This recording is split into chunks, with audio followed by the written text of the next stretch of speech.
Bonjour Jessica, Bonjour Nora. ça va? Oui, ça va et toi? Oui, ça va bien, merci. Alors, aujourd'hui, donc, du coup, on se retrouve pour une session un protocole d'investigation. Donc, c'est notre première fois à toutes les deux. Voilà, nouvelle à l'Académie Grefasi.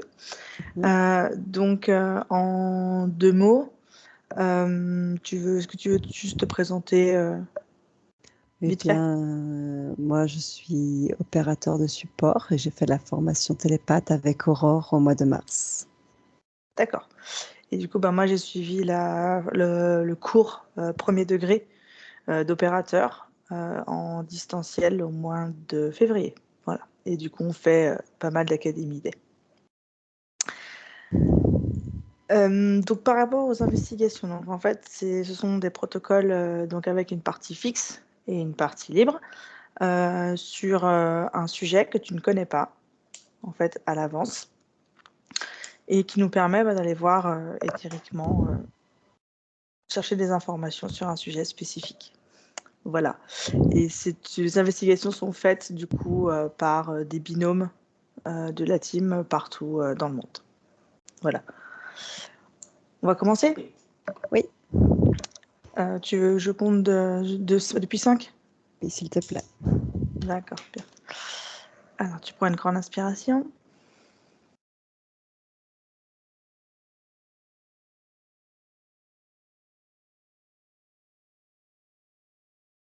Une deuxième.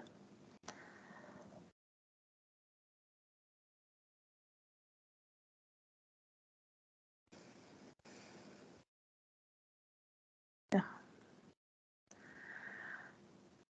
5.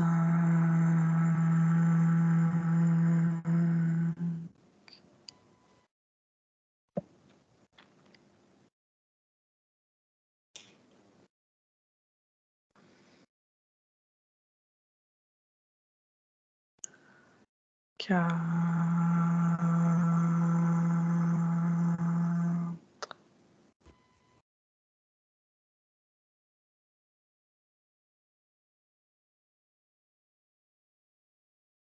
3.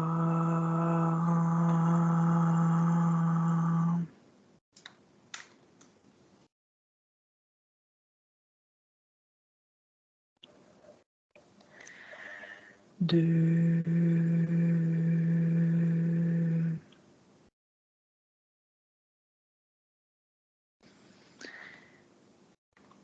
1.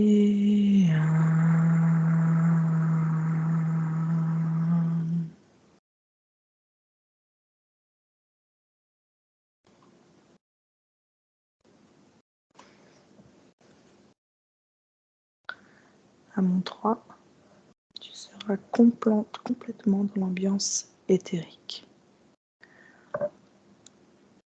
dans ton espace. 1, 2.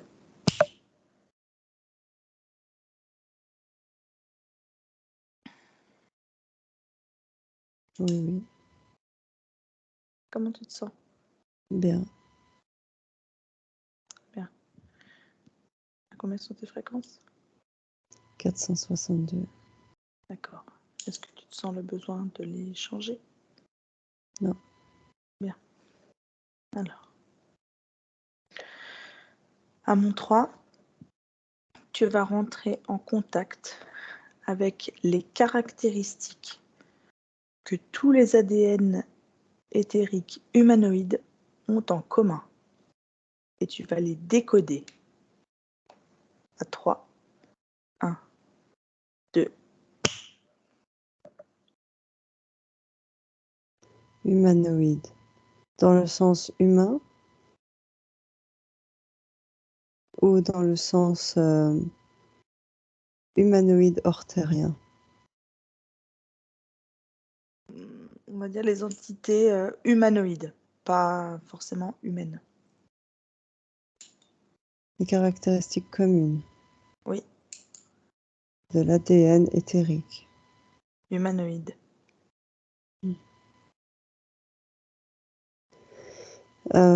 Volonté. Intelligence. Structure. capacité à se développer, à s'ajuster, perpétuelle évolution, une forte capacité adaptogène. Bien. Une certaine agressivité,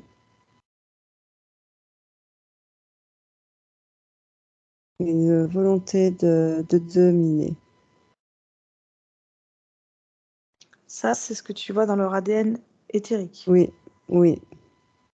D'accord. Très bien. Alors, question suivante. Perçois-tu les humanoïdes comme une espèce ou une race?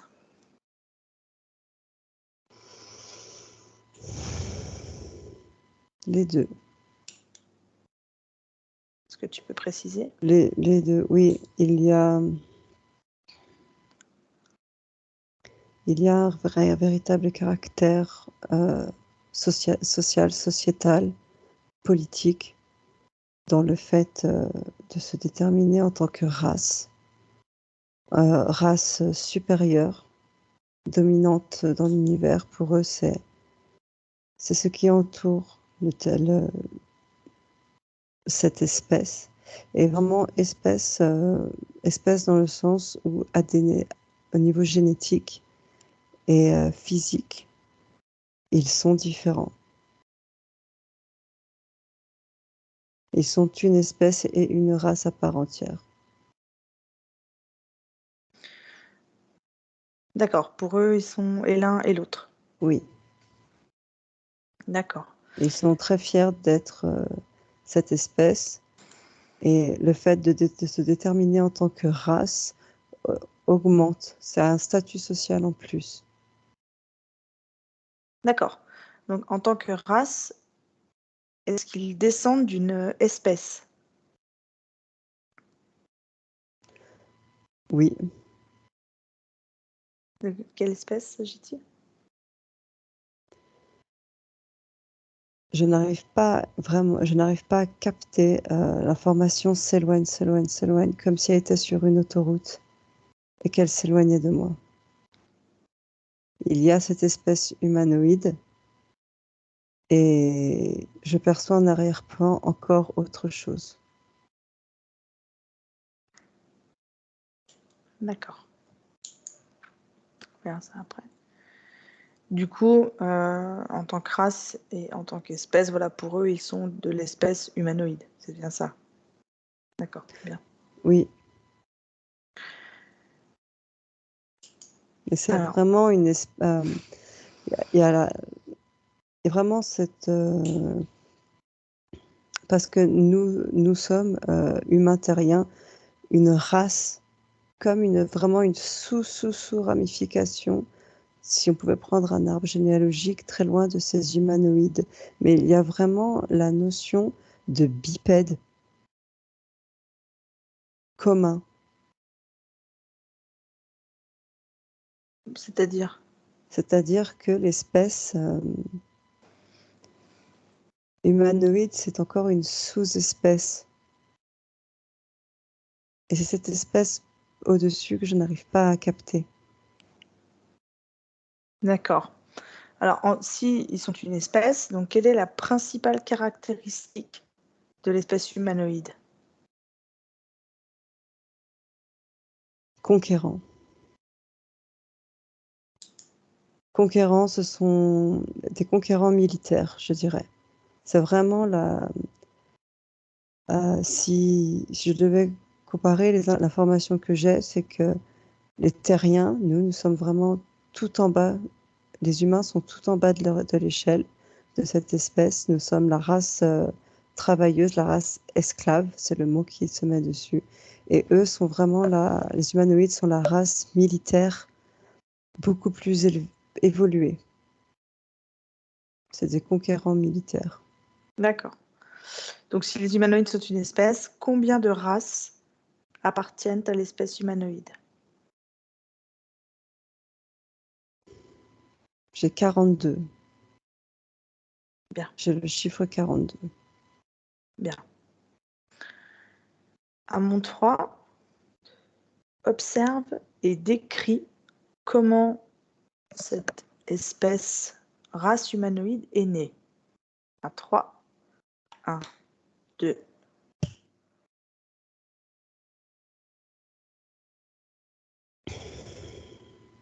J'ai création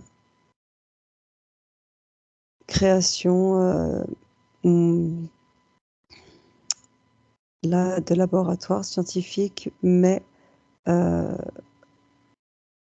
avec un condensé de l'univers, si je puis dire, de l'univers de l'éther.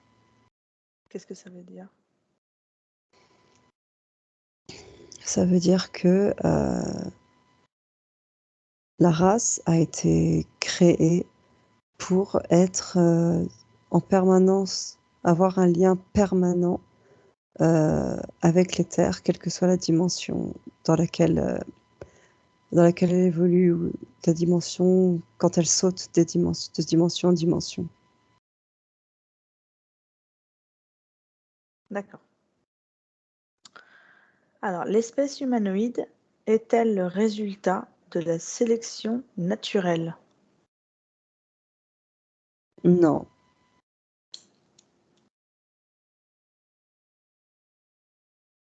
D'accord. non, j'ai juste un nom, c'est... D'accord. Et donc, vu que c'est non, d'où vient l'espèce humanoïde?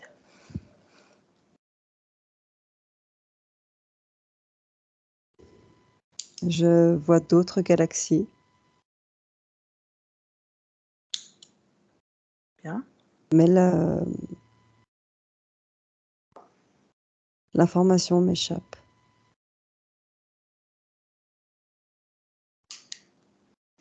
Est-ce que tu te sens l'envie de moduler tes fréquences pour avoir une perception plus haute? Je veux bien essayer, mais je sens vraiment une chape de plomb qui protège ces informations. D'accord. Alors, à 3, tu vas augmenter tes fréquences à un niveau idéal pour toi, pour saisir l'information. À 3. 1, 2.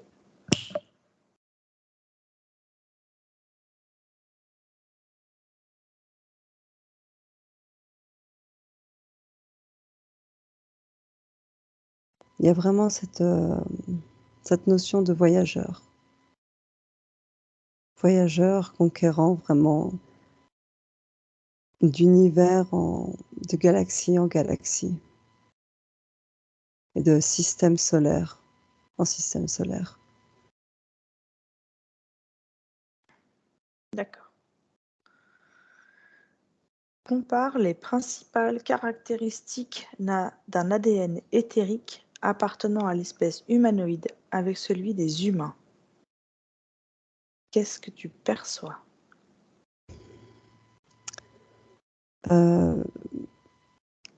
La facilité à donner et recevoir des ordres. Une inclinaison au mépris et à la violence. Une curiosité qui pousse à se développer, quitte à tout écraser. On me partage avec eux, les caractéristiques que j'ai sont, disons négatives. J'aime pas trop le terme, mais plus négative. Je ne vois pas de caractéristiques communes d'amour, de compassion. Très bien. Autre chose? La domination. D'accord. Les humanoïdes ont-ils actuellement des relations avec la planète Terre? Oui. Oui, Pardon, vas-y. je vois des bunkers souterrains aide, entre guillemets, aide à technologie militaire. D'accord. En contrepartie de quoi des cobayes humains leur sont fournis pour leurs propres expériences, pour la luminosité, pour les recherches éthériques, du corps éthérique, la partie du lien subliminal avec le corps physique dans la matière. D'accord. La question suivante, donc c'était quelle relation perçois-tu exister? Tu y as répondu. Est-ce que tu veux quand même apporter d'autres précisions? S'il y a d'autres choses. Ce n'est pas partout dans le monde. Je vois dans le centre de la France. Je vois dans le centre de la France une collaboration difficile, mais une cohabitation. En Antarctique aussi. États-Unis, Angleterre, Japon, Brésil, mais que souvent les dirigeants ne sont pas au courant. Ce sont de militaire à militaire. Hormis Biden et la reine Elisabeth. D'accord. L'espèce extraterrestre humanoïde a-t-elle des contacts avec d'autres espèces extraterrestres? Oui. Oui. Je perçois des échanges extrêmement diplomates et à fil tendu avec les reptiloïdes. Très tendus parce que on leur envoie ce qu'ils estiment être des subalternes, donc des reptiliens et non pas des dragons. Et avec des mantides aussi, parce qu'ils ont les mêmes goûts pour la recherche. Mais il n'y a aucune confiance et c'est aussi peu que possible. D'accord, très bien. Je vois une autre espèce très indistincte, comme une forme gélatineuse qui pourrait se moduler. D'accord. Très bien. Donc, selon certains ufologues, lors de rencontres rapprochées, les humanoïdes nordiques et les gris ont été repérés plus fréquemment que d'autres races extraterrestres présumées. Ces informations sont-elles réalistes? Oui. Oui. Bien que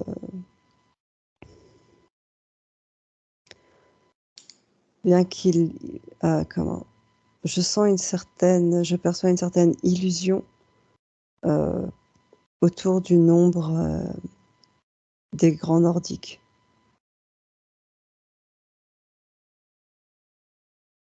C'est-à-dire? Que leur nombre a peut-être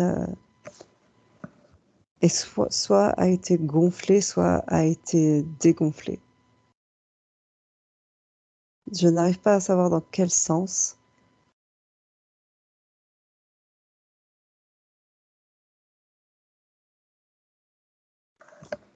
D'accord. Autre chose? Non. Si il y a cette notion qu'ils choisissent vraiment, toutes les abductions sont souvent des cibles choisies, mais eux, il y a vraiment c'est presque chirurgical, la précision avec laquelle ils choisissent leur victime, entre guillemets. D'accord, bien.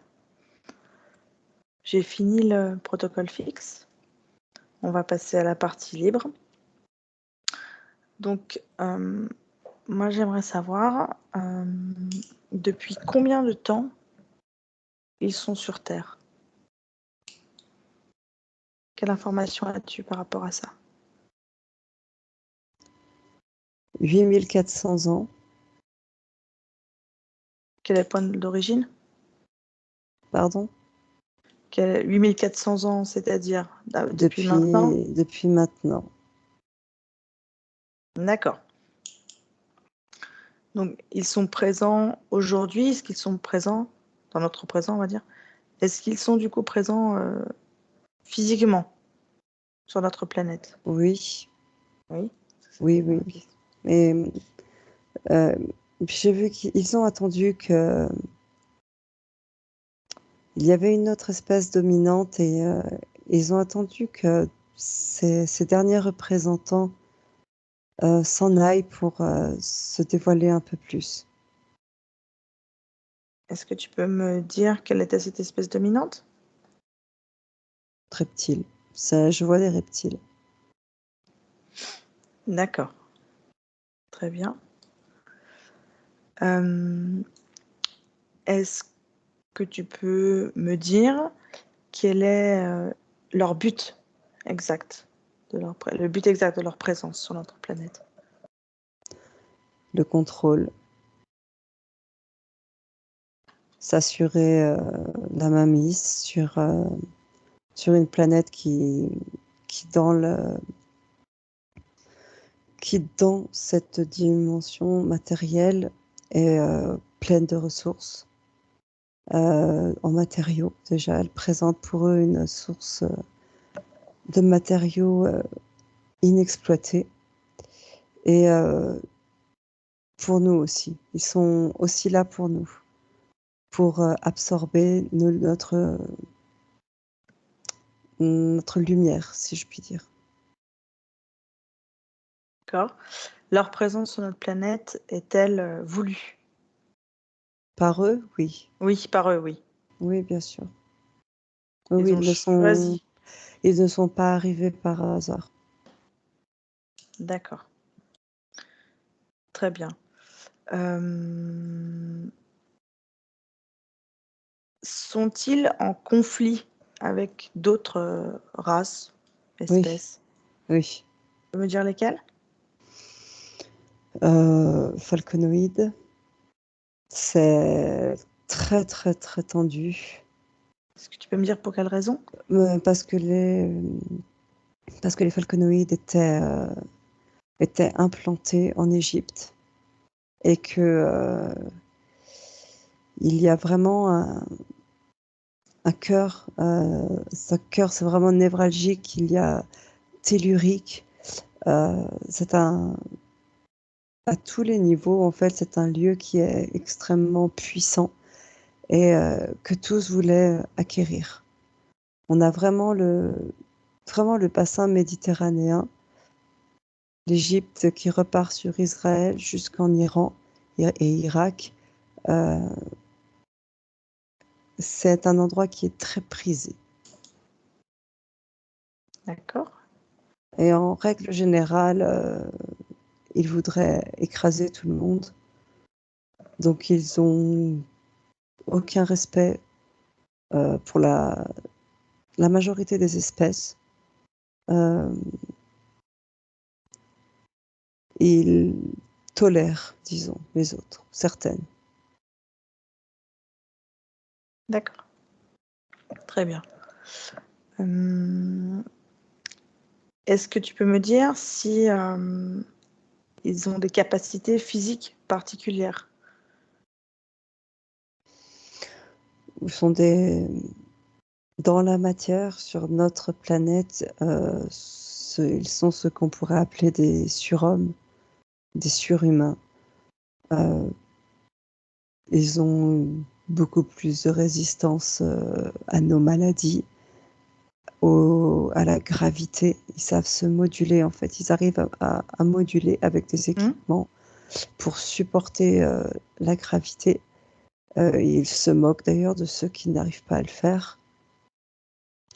Et ils ne vieillissent, pour ainsi dire, pas, en fait. Comparé à nous, ils ne vieillissent pas. Ils ont très peu de besoins non organiques, nourriture organique, notre nourriture. Ils ont plus de force. Ils arrivent à percevoir différentes lignes temporelles dans la matière. Ce que nous nommons médiumnité n'est pour eux qu'une caractéristique. Et ils arrivent à régénérer leur corps.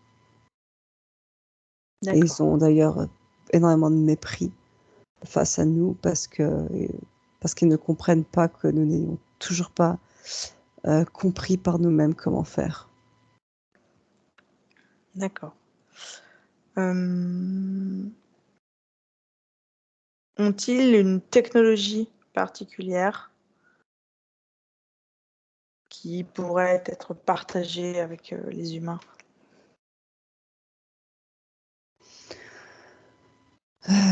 Contrôle mental, connaissance du fonctionnement du cerveau. Vraiment du cerveau. Notre cerveau n'est qu'une version. C'est comme si notre cerveau était un Minitel et que leur cerveau était une IA qui n'a même pas été encore inventée, qu'on ne connaît encore pas. Donc, comment, par le son, par l'image, par les fréquences, par les émotions, perturber le fonctionnement du cerveau pour le contrôle. Comment faire agir certaines maladies. Comment perturber le corps de façon subtile mais pérenne. Détraquer les corps, détraquer les esprits, le mental, l'intelligence et l'émotionnel. Et comment aussi perturber le lien entre la partie subliminale dans l'éther et le corps physique dans la matière. D'accord. Autre chose? Oui, après, ce sont un partage de technologies. Voilà comment elle pourrait utiliser l'énergie libre pour faire des voitures volantes. Voilà, ce genre de choses qui amusent en fait, qui amusent la galerie scientifique. D'accord. Tu disais tout à l'heure qu'ils ont c'est quasi chirurgical, pardon, la manière dont ils choisissent les êtres qu'ils abductent. Oui. Est-ce que tu peux me donner des précisions par rapport à ça? Quelles sont les caractéristiques qui les intéressent? Ça dépend. Ils ont le loisir de faire du cas par cas, puisque de toute manière, leurs recherches se font bien plus vite que les nôtres. Ça peut être, en fait, ils recherchent ce que je perçois des fréquences particulières pour les étudier et arriver à développer une technologie pour les assimiler.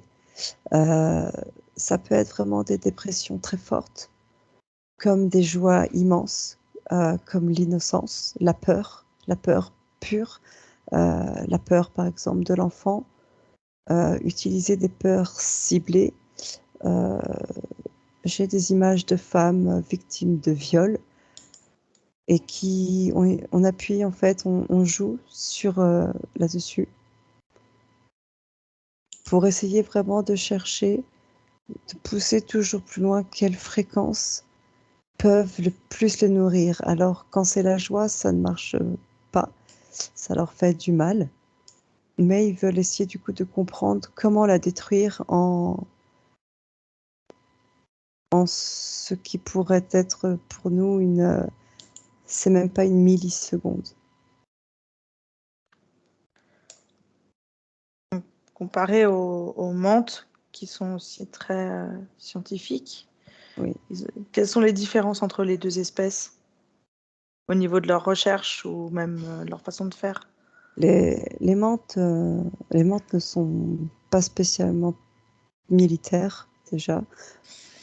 elles ne sont... Les menthes, elles aiment vraiment poser des, des implants. Elles posent des implants et elles étudient. Elles, elles ne se...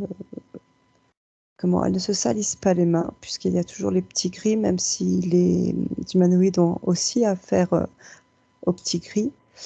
Euh, mais les menthes, il y a vraiment ce côté indifférent, froid et détaché, qui sont vraiment là pour récupérer des informations, de l'énergie au passage, mais chez les humanoïdes, je ressens vraiment cette volonté en même temps d'écraser, ce qui veut dire que le sujet de l'abduction sera perturbé dans les deux cas, mais avec des humanoïdes gardera comme un arrière-goût de mépris pour sa personne et de haine, de détestation de soi dans la gorge. D'accord. Autre différence? Il y a vraiment cette notion de nourriture et de domination beaucoup plus forte chez les humanoïdes. Il y a un mépris extrêmement fort. Là où les mantides sont simplement froids et indifférents à notre sort. D'accord. Est-ce que, comme d'autres espèces, comme tu citais les menthes ou les reptiloïdes par exemple, est-ce qu'ils ont besoin de nous? Est-ce qu'ils ont besoin des humains pour quelque chose? À part pour l'étude pure, on va dire, est-ce qu'ils ont besoin de nous ou de quelque chose qui est à nous? Notre énergie. Il pourrait en trouver une autre, mais celle que nous dégageons est bien plus facile d'accès en fait. C'est comme pour nous d'aller au supermarché. D'accord. Comme nous ne sommes pas éveillés en tant qu'espèce, en tant que race. En tant que race, nous ne sommes pas éveillés. Nous sommes vraiment des proies très très faciles. Donc, ils ont besoin de nous. Nous ne sommes pas essentiels à leur survie. Nous ne sommes pas indispensables à leur survie. Mais nous leur facilitons grandement la tâche. D'accord. Nous sommes le bon plan. D'accord. Est-ce que tu pourrais me décrire quelles espèces humanoïdes sont sur Terre actuellement? Les grands blonds. Mhm. Les Et me grands donner leur blonds localisation si tu peux. qui sont un peu... Il y en a des disséminés. Euh, ils aiment les montagnes, les Andes. Vraiment, je vois Pérou, Chili, euh, le Tibet, mais le Gange. Ils aiment, il y a quelque chose, ils sont bien implantés, ils ont réussi à s'implanter sous le Gange, vraiment depuis l'Himalaya jusqu'à sa sortie en Inde, en France.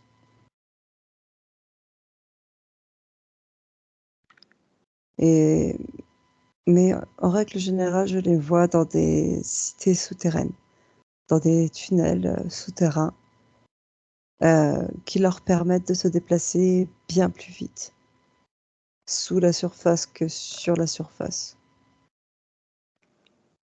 D'accord. Est-ce que tu vois d'autres races humanoïdes sur la Terre?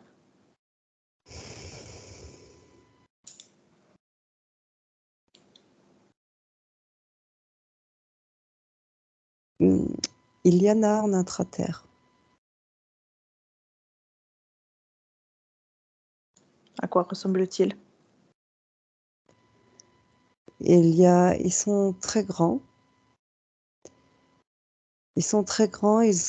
Mais c'est comme s'ils avaient perdu C'est comme s'ils avaient perdu le savoir de qui ils étaient. D'accord. Voilà. Ils sont pas aussi, ils sont pas blonds, ils ont pas la peau blanche. Ce serait plus de type, encore une fois, méditerranéen, mais qui est beaucoup plus pacifique, D'accord. Est-ce... presque ignorant en fait de qui ils sont. D'accord. Très bien. Est-ce qu'il y a eu, à un moment donné, hybridation physique ou éthérique entre humain et humanoïde? Non, je perçois un non. Des tentatives, oui, mais il y a vraiment un consortium de pensée qui veut que pour eux, euh, c'est une abomination de mélanger leur sang supérieur, leur génétique, ADN et du coup toutes les capacités qui vont avec, qu'ils estiment supérieures avec des êtres aussi bas et vils que nous. D'accord. Très bien. Autre question. Est-ce que tu peux me dire si tu perçois un lien entre des humanoïdes et certains grands événements liés à l'histoire de l'humanité, physique et éthérique? Alors, je ne sais pas, j'ai l'assassinat de JFK qui est passé.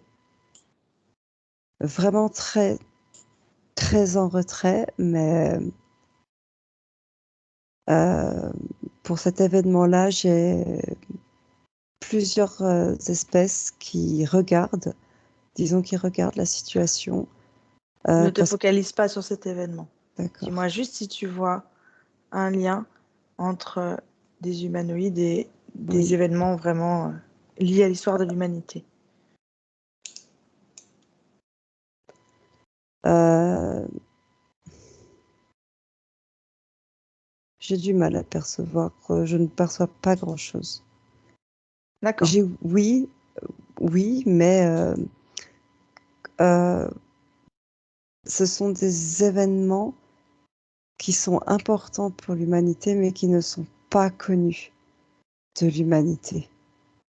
D'accord. Voilà, c'est pour ça. Très bien.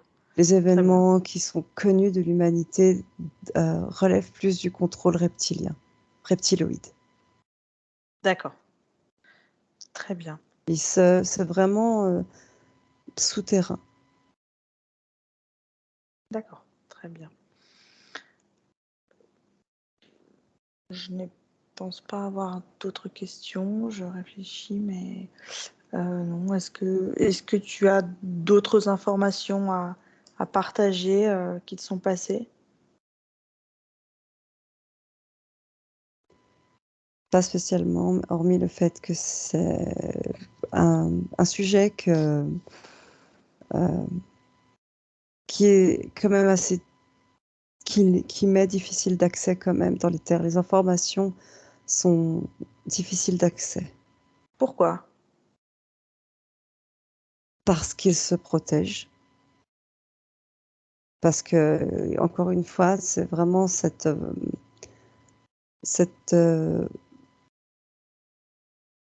ils sont persuadés d'être vraiment euh, la race supérieure, et du coup, ne veulent pas disons qu'on vole le secret de ce qu'ils sont, de leur capacité, de la façon dont ils ont construit euh, leur société. Parce que nous avons affaire à des émissaires. À des émissaires, voilà, c'est vraiment les militaires qu'on envoie dans un pays, nous, que nous enverrions dans un pays pour conquérir, pour coloniser. Et ils ont, ils ont une véritable civilisation sur d'autres planètes, Mhm. avec un système politique, un système social sociale, si je puis dire, mais ils ne sont pas que militaires. Ils ne sont pas que ce qui vient nous trouver. Mais tout D'accord, ça est très, très protégé. d'accord. Du coup, j'ai juste une question par rapport à ce que tu viens de dire. Y a-t-il des technologies connues, entre guillemets, du grand public qui sont d'origine humanoïde? Et si oui, lesquelles?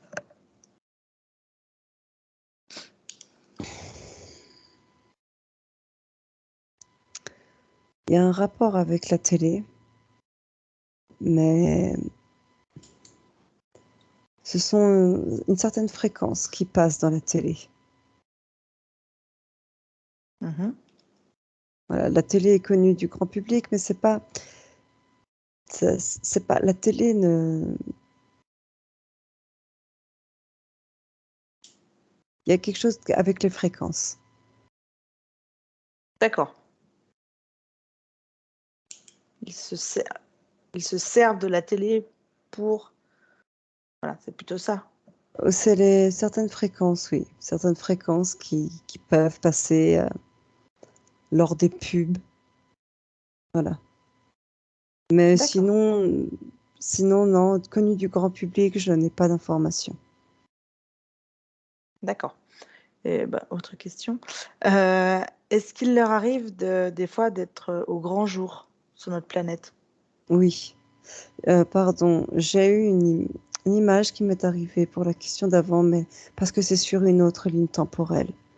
Euh, c'est sur une ligne temporelle de ce que nous nommerions futur. Vraiment, j'ai eu cette image d'un humain qui faisait comme ça, euh, comme ça, et c'est une interface, c'est une puce organique qui est tellement fine en fait qu'elle ne peut même pas se sentir. Euh, qui fait comme des hologrammes en fait. Et l'être humain peut contrôler tous ces dossiers. Accès à Internet, c'est vraiment très futuriste, très lointain. Ça viendra d'eux. D'accord, Dans cette autre ligne temporelle, ça vient d'eux. d'accord. Très bien. Et pour du coup la question sur est-ce qu'il leur arrive d'être au grand jour des fois? Oui, oui. Mais parce qu'ils ont des adeptes. Mhm. Ils ont des adeptes, des volontaires hein, qui, qui les vénèrent. Et voilà, de temps en temps, ils font acte de présence divine et il se montre. Il se montre aussi dans le cadre de collaborations scientifiques. Mais les les humains scientifiques qui travaillent avec eux le vivent très mal, ils sont pétrifiés parce qu'ils dégagent vraiment une aura dominatrice malveillante. Je dirais pas malfaisante, mais vraiment malveillante. D'un Comme point de vue si, humain. oui, d'un point de vue humain, comme si l'humain devenait la mouche ou l'asticot en sursis sous une énorme botte. Hmm. D'accord, très bien. Est-ce que tu vois autre chose à nous partager?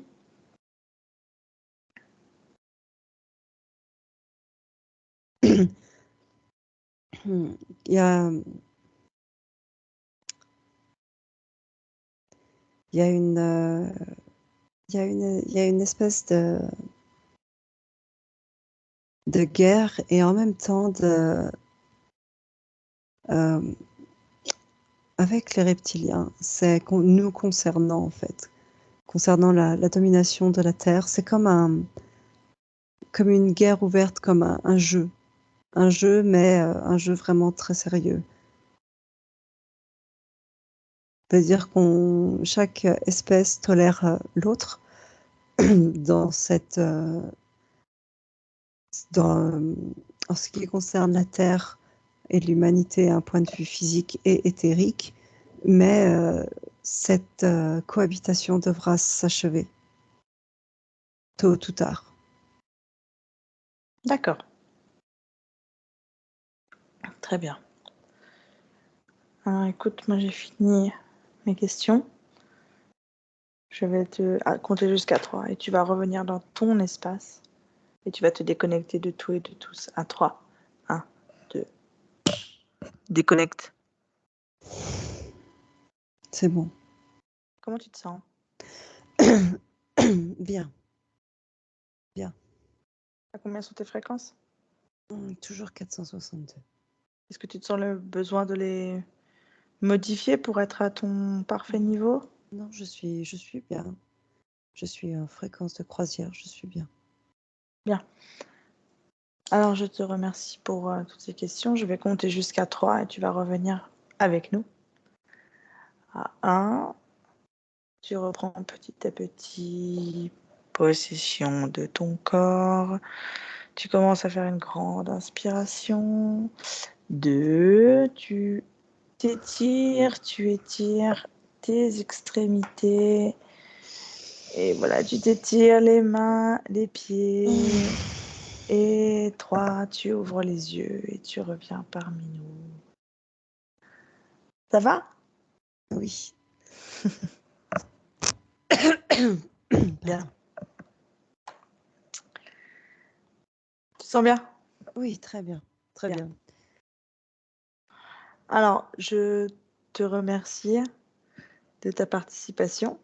Merci. Pour toutes ces informations. Et on verra ce que ça donnera avec les autres. Je ne sais pas si tu as un mot à ajouter avant que je coupe. Donc, c'était un sujet très intéressant, mais il me semble l'avoir dit pendant l'hypnose, pas forcément facile d'accès. Oui, Mais tu l'as dit plusieurs fois, oui. D'accord. Mais c'est ce qui rend aussi le sujet encore plus intéressant. Oui, c'est vrai. En tout cas, je te remercie. Je te souhaite une très belle soirée. À toi aussi et à ceux qui Merci. regarderont. Voilà. Merci beaucoup, Jessica. À bientôt. Merci Nora, salut. Benvenuto a questo nuovo video di Disclosures. Oggi parliamo della cosiddetta sessione di ipnosi investigativa. In realtà non esiste una sessione di ipnosi investigativa. Non che non si possa fare investigazione di ipnosi, però è che non esiste una sola sessione di ipnosi per dire si è fatta investigazione, per prendere quell'informazione come buona. Perché? Sappiamo intanto che l'informazione che arriva in ipnosi è molto contaminata, la percentuale di inquinamento dell'informazione è altissima. Pensate a questa informazione che viaggia per tantissime dimensioni, attraversa densità, passa per coscienze che volontariamente o involontariamente possono distorcerla. E poi arriva infine alla persona che sta in ipnosi, che ha una coscienza, ha una mente, ha un'esperienza e interpreta questa informazione secondo la sua struttura mentale, secondo le sue credenze, che per quanto si possa essere più o meno liberi mentalmente, liberi pensatori, sempre c'è una parte subliminale che interpreta in base all'educazione ricevuta, alla cultura e perché no, anche tutte le esperienze di esistenze passate che ancora lasciano un segno in noi. Per capirci, è come se dovessimo parlare con un'altra persona immersi nell'acqua, a qualche metro di distanza, cercando di utilizzare un mezzo, che è quello della corda vocale, che è fatto per produrre suoni da trasmettere nell'aria. Noi stiamo utilizzando questo strumento per far passare un'onda sonora nell'acqua o in un liquido. Chiaramente il suono viene completamente distorto, sempre ammesso che sia per il nostro corpo facile e non difficoltoso poterlo fare senza avere dei problemi come ingurgitare acqua o eccetera. Ma non solo. Supponiamo che per questo tipo di comunicazione utilizziamo anche due lingue diverse, per esempio un italiano e un russo o un giapponese. Per quanto possiamo anche interpretare il labiale, non possiamo capire quello che ci sta dicendo? Perché la lingua è diversa. La lingua, diciamo, da dove parte l'informazione a dove arriva è completamente diversa. Il codice, il linguaggio è diverso. Ma possiamo anche cercare di capirci attraverso i gesti, attraverso le espressioni facciali. Per quanto sia ipoteticamente facile poterlo fare sott'acqua, però non dobbiamo dimenticare che l'acqua non è l'aria e può distorcere l'immagine, ma non solo.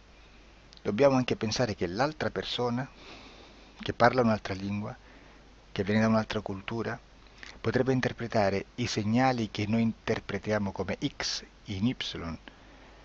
Per noi un sì è abbassare la testa dall'alto verso il basso, per esempio, sì, e il no da sinistra verso destra, no. In alcuni paesi orientali, come le Filippine credo o qualcun altro, utilizzano esattamente gli stessi segni, ma al contrario. No, sì. Immaginate due persone di queste due culture che stanno cercando di comunicare in maniera così difficoltosa e alla fine non gli rimane altro che interpretare il linguaggio corporale. Sì, che per l'altro invece no. Cosa voglio dire con questo esempio estremo? Che l'informazione da dove parte a dove arriva viene completamente deformata. Non sappiamo esattamente quale percentuale perché ogni situazione è a sé stante, però la percentuale di inquinamento, di distorsione, di contaminazione di questa informazione è assolutamente alto. Quindi fare una sessione investigativa, mettere una persona in ipnosi e chiedere di Tizio Caio Sempronio di una situazione o chiedere certi dati è assolutamente controproducente, è assolutamente inutile.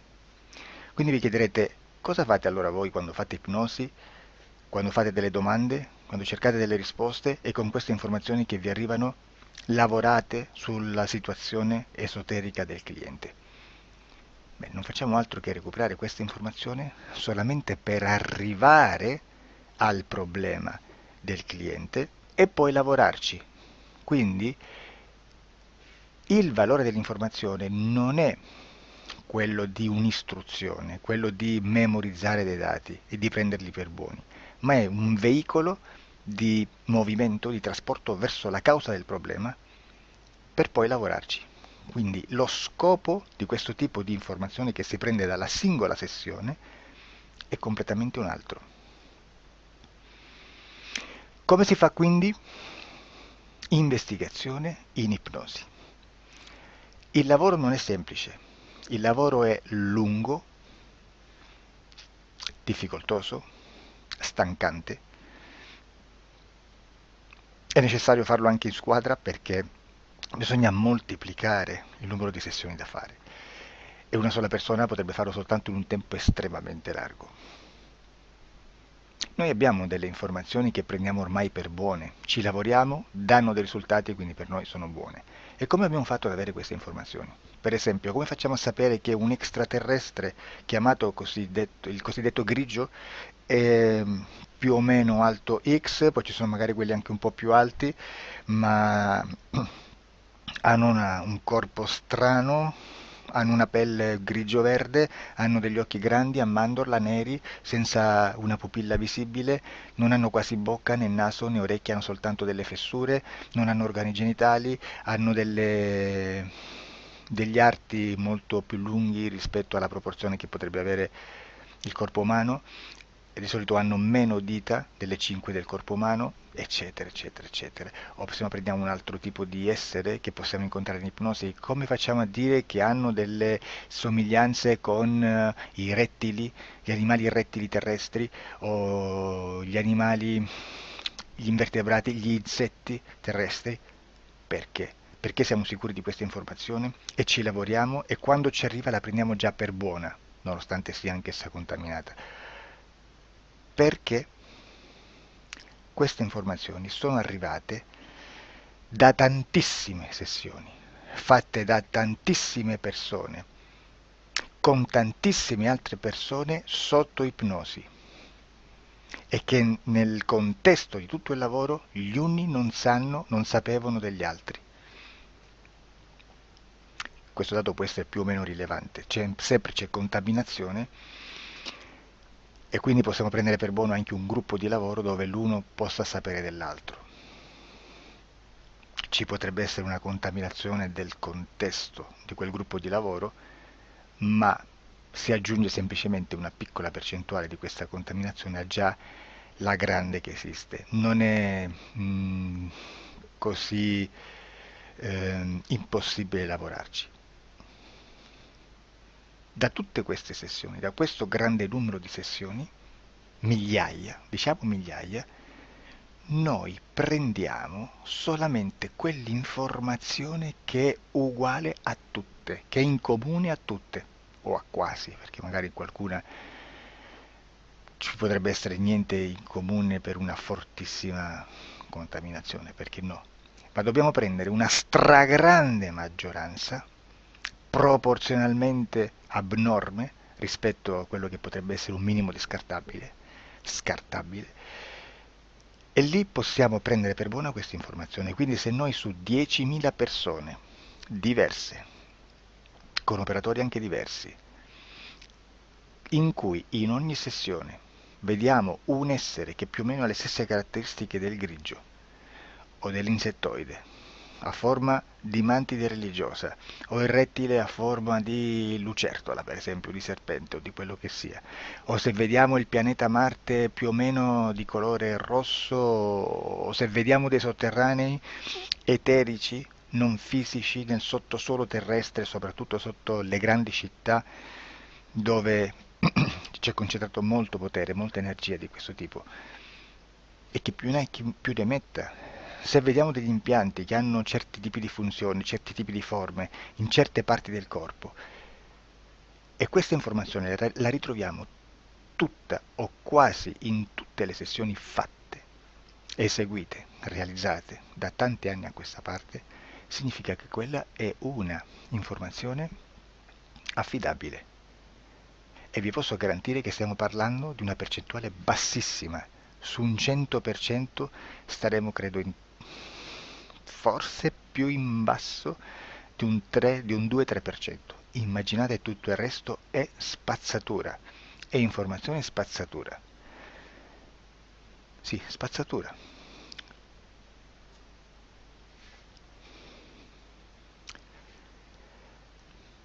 C'è anche un'altra cosa da dire. Supponiamo che un operatore faccia un'ipnosi e voglia andare a vedere cosa fa Tizio, cosa fa Caio, cosa fa Sempronio.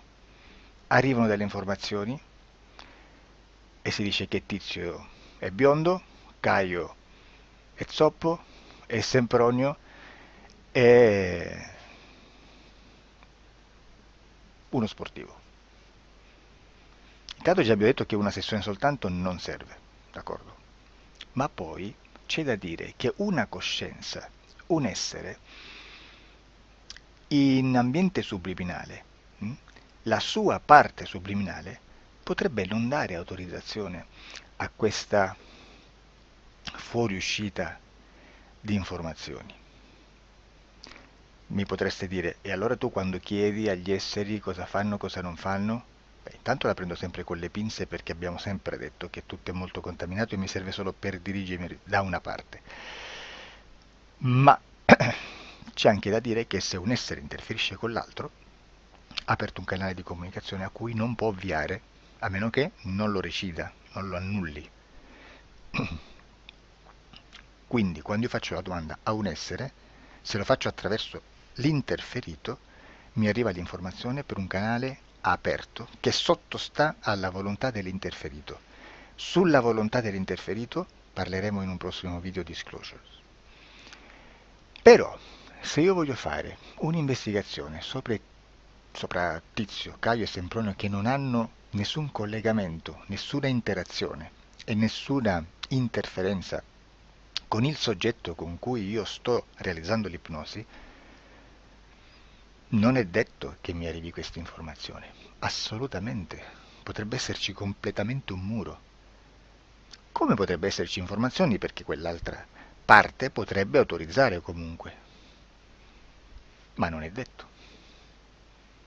E comunque quando ci arrivano informazioni, in una situazione di non interferenza o non interazione, non possiamo sapere esattamente se sono informazioni che ha autorizzato la parte subliminale dell'altra persona o dell'altro essere, o qualche altro essere, qualche altra entità furba, approfitta della situazione, osserva quello che sta succedendo, si mette in mezzo, si fa passare per l'altro e dà informazioni, ovviamente distorte, prima perché poi non è detto che debba conoscerle, e anche se fosse potrebbe manipolarle a sua volontà e a suo vantaggio.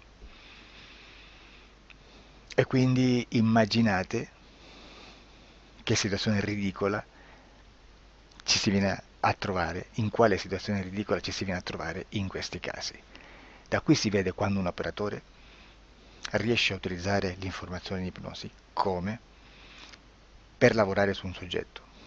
Da qui l'osservatore attento delle sessioni di ipnosi riesce a capire se quell'ipnosi è un'ipnosi affidabile, un'ipnosi con un livello di informazione certa, con una alta percentuale di informazione certa. Non vi nascondo che in futuro potrei anche impostare un lavoro per decifrare che livello di certezza di informazione c'è in un'ipnosi, analizzandola e spiegando il perché, spiegando i meccanismi di analisi di un'informazione in ipnosi, che poi anche è molto istintivo.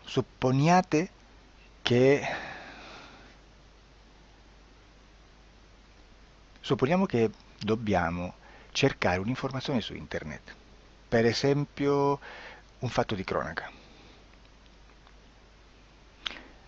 Voi preferite mettervi su un sito ufficiale?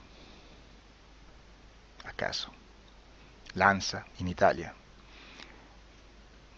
ADN Kronos, qualche telegiornale che per quanto possano manipolare l'informazione ad alti livelli, comunque possiamo dare affidabile la fonte dell'informazione che viene trasmessa. Non possono trasmettere una bufala sicuramente.